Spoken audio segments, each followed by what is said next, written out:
de ces attentats. Et il est vrai que je vous ai rappelé que si on pouvait réfléchir à propos de ces attentats en cherchant un quelconque intérêt, nous n'y trouverons aucun intérêt.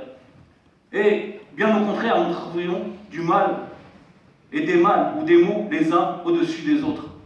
Et si on peut parler des répercussions de ces attentats, eh bien, comme ils disent en arabe, tu peux demander à quelqu'un qui subit cela. Combien d'innocents ont-ils été accusés à cause de ces attentats? Combien de femmes voilées a-t-elle subi du mal à cause de ces attentats? Combien d'innocents a-t-il été tués? Combien de familles ont-elles été déchirées? Combien de situations sociales ont-elles été détruites à cause de ces attentats?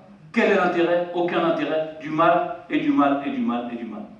Il nous reste à préciser un dernier point qui est de dire que notre religion nous ordonne de nous diriger vers les ulamas, vers les savants de l'islam, surtout lorsqu'il s'agit de sujets très importants comme le secours ou la victoire que l'on prétend donner à cette communauté.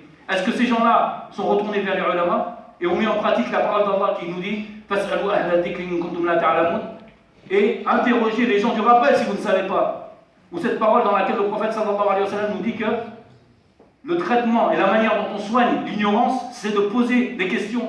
Est-ce que ces gens-là sont partis et se sont dit nous allons faire cet acte qui est un acte inimaginable, inconcevable? Est-ce qu'il ne serait pas plus prudent de nous diriger vers les ulamas de l'islam pour ce que nous prétendons agir au nom de l'islam et de leur demander est-ce que c'est juste ou est-ce que c'est faux? Mais ils ne l'ont pas fait, car s'ils l'avaient fait, ils n'auraient trouvé aucun des ulamas de la communauté de Muhammad sallallahu alayhi wa sallam qui leur autorise à faire cet acte-là. Mais ceci est la méthodologie de ce groupe, de cette secte Khalijiyya, Takfiriyya, qui coupe les relations entre les gens et les savants, qui fait perdre ou qui discrédite les savants de cette communauté aux yeux des gens pour pouvoir par la suite les rediriger vers des prétendus imams qui sont en fait des ignorants et qui sont en fait des égareurs. Et donc ces gens-là ne se sont pas dirigés vers les ulamas, mais ils se sont dirigés vers d'autres personnes qui leur ont dit oui, ce que vous faites c'est juste. Et ils les ont par cela égarés sans aucun doute. Et ils ont par cela fait du mal à cette communauté, fait du mal au monde entier. Et que pouvons-nous dire si ce n'est la hawla wa la quwwata illa billah al-ali al-azim?